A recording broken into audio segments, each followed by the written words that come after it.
অসম অৰুণাচল সীমান্তৱৰ্তী অঞ্চলৰ শিক্ষাৰ বাটকটীয়া মধুপুৰস্থিত গোহাঁই কমল উচ্চতৰ মাধ্যমিক বিদ্যালয়ৰ সোণালী জয়ন্তী বৰ্ষৰ লগত সংগতি ৰাখি সোণালী জয়ন্তী উৎসৱ পালন কৰা ব্যাপক প্ৰস্তুতি চলোৱা হৈছে। এই উপলক্ষে আজি গোহাঁই কমল উচ্চতৰ মাধ্যমিক বিদ্যালয়ত এখন ৰাজহুৱা সভা অনুষ্ঠিত হয়। বিশিষ্ট শিক্ষাবিদ যোগেশ্বৰ বৰাই সভাপতিত্ব কৰা সভাখনৰ আৰম্ভণিতে বিশিষ্ট সমাজসেৱক ধৰ্মেশ্বৰ হাজৰিকাই বন্তি প্ৰজ্বলন কৰে। বিদ্যালয়ৰ অধ্যক্ষ মনোজ বৰাই আদৰণি ভাষণ প্ৰদান কৰে। সভাত প্ৰাক্তন বিধায়ক দেৱানন্দ হাজৰিকা, ৰমণী বৰা, গুণীন শইকীয়া, গগন বৰাকে ধৰি অঞ্চলটোৰ বহু বিশিষ্ট ব্যক্তি আৰু প্ৰাক্তন ছাত্ৰ-ছাত্ৰীয়ে অংশগ্ৰহণ কৰে। সভাত প্ৰাক্তন বিধায়ক দেৱানন্দ হাজৰিকাক, সভাপতি মনোজ বৰাক, কাৰ্যকৰী সভাপতি আৰু ৰাজেন বৰাক প্ৰধান সম্পাদক হিচাপে লৈ এখন বলিষ্ঠ সমিতি গঠন কৰা হয়। বিদ্যালয়ৰ শিক্ষক-শিক্ষয়িত্ৰীসকলে পৰিৱেশন কৰা ভূপেন্দ্ৰ সংগীতে সভাখন উদ্বোধন কৰে। অনুষ্ঠানটো পৰিচালনা কৰে জ্যোতি হাজৰিকাই।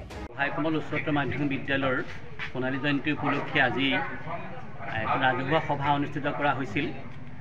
আপোনালোকে নিশ্চিতভাৱে জানে যে এই বিদ্যালয়খন এই গোলাবৰী পঞ্চায়তৰ এখন অতি পুৰণি শিক্ষানুষ্ঠান, এখন পুৰণি উচ্চ শিক্ষানুষ্ঠান আৰু যিখন বিদ্যালয় 1971 চনতে প্ৰতিষ্ঠা হৈছিল আৰু 1984 চনত বিদ্যালয়খনে পানীশীকৰণ হৈছিল আৰু 1991 চনত উচ্চতৰ শাখাটি উন্নীত হৈছিল।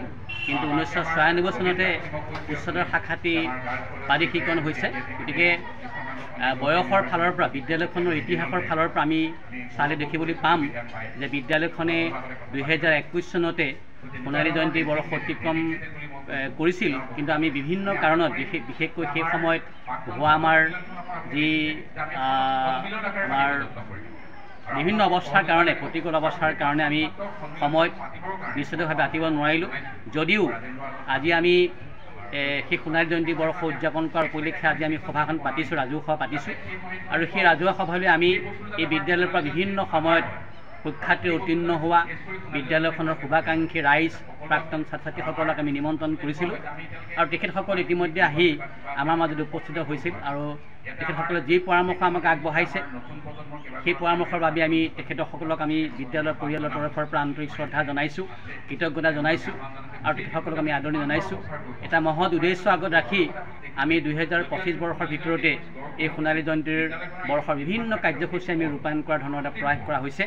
মই ভাবিছোঁ আপোনালোকৰ চেনেলৰ জৰিয়তে আমি সকলো প্ৰাক্তন ছাত্ৰ ছাত্ৰী, বিদ্যালয়ৰ শুভাকাংক্ষী ৰাইজ, এই অঞ্চলৰ সমূহ ৰাইজৰ আমি আগন্তুক যি কাৰ্যসূচী হ'ব, ৰূপায়ণ হ'ব, সেই কাৰ্যসূচীসমূহত সহায় সহযোগিতা আমি পাম বুলি আশা ৰাখি আমাৰ ফালৰ পৰা ক'বলগীয়া একাষাৰ আমি ইমানতে সামৰিছোঁ। ধন্যবাদ। গম পাইছে আজি এখন ৰাজহুৱা সভা হৈছিল আৰু সেই ৰাজহুৱা সভাত যথেষ্ট মানুহ উপস্থিত হৈছিল, ব্যক্তি উপস্থিত হৈছিল আৰু সেই সভাৰ সিদ্ধান্ত মৰ্মে আমাৰ এই সোণালী জয়ন্তীৰ, গোহাঁই কমল উচ্চতৰ মাধ্যমিক বিদ্যালয়ৰ সোণালী জয়ন্তীৰ যি আদৰণি সমিতি, উদযাপন সমিতি, সেই উদযাপন সমিতি গঠন কৰা হৈছে আৰু সেই সমিতিখনৰ সভাপতি দায়িত্ব অৰ্পণ কৰিছে এই আমাৰ বিহপুৰীয়া সমষ্টিৰ প্ৰাক্তন বিধায়ক দেৱানন্দ হাজৰিকা দেৱক আৰু কাৰ্যকৰী সভাপতি হিচাপে দায়িত্ব অৰ্পণ কৰিছে এই বিদ্যালয়ৰ অৱসৰপ্ৰাপ্ত অধ্যক্ষ যোগেশ্বৰ বৰা ছাৰক আৰু আমাৰ মুখ্য সম্পাদকৰ দায়িত্ব দুজনক দিয়া হৈছে, বিদ্যালয়ৰ অধ্যক্ষ সন্মানীয় মনোজ কুমাৰ বৰাদেৱক আৰু আমাকো ৰাজেন বৰা, আমাকো এই দায়িত্ব অৰ্পণ কৰিছে আৰু সহকাৰী সম্পাদক হিচাপে জ্যোতি হাজৰিকা আৰু যোগেন শইকীয়াদেৱক দায়িত্ব অৰ্পণ কৰিছে। গতিকে আমি পৰৱৰ্তী সময়ত পূৰ্ণাংগ সমিতি আমি গঠন কৰাৰ কাৰণে চেষ্টা কৰিম আৰু সমিতি গঠন কৰাৰ ক্ষেত্ৰত ৰাইজৰ সহায় সহযোগিতা আমি কামনা কৰিলোঁ। ধন্যবাদ। নাৰায়ণপুৰৰ পৰা ৰাজেন বৰুৱাৰ ৰিপৰ্ট, অসম আদিত্য। NKS হুণ্ডাইলৈ স্বাগতম। নৰ্থ ইষ্টৰ প্ৰথম GDSI 2.0 ফিচাৰ্ছ ডিলাৰ হৈছে NKS হুণ্ডাই। অত্যাধুনিক সা সুবিধাৰে তৈয়াৰী মষ্ট আপডেটেড হুণ্ডাই ডিলাৰ এতিয়া ডিব্ৰুগড়ত। আমাৰ NKS হুণ্ডাই ডিলাৰত open sales consulted room, customer ৰুমৰ লগতে পুৰণি গাড়ীৰ এক্সচেঞ্জ ফেচিলিটিও ৰখা হৈছে। ইয়াত চেলছৰ লগতে ছাৰ্ভিচ ছেক্টৰৰ সুন্দৰ সুবিধা আছে। প্ৰয়োজনীয় সকলো এডভান্স টুলছ, হুইল বেলেন্সিং, এলাইনমেণ্টৰ অত্যাধুনিক machine, post hydraulic lift, fully train men পাৱাৰৰ লগতে nitrogen gas filling facility, fully automatic car washer ফেচিলিটিও আছে।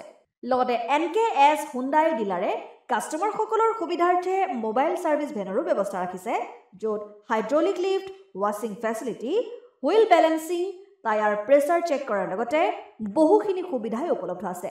NKS হুণ্ডাইলৈ আহক আৰু সুবিধাসমূহ গ্ৰহণ কৰক।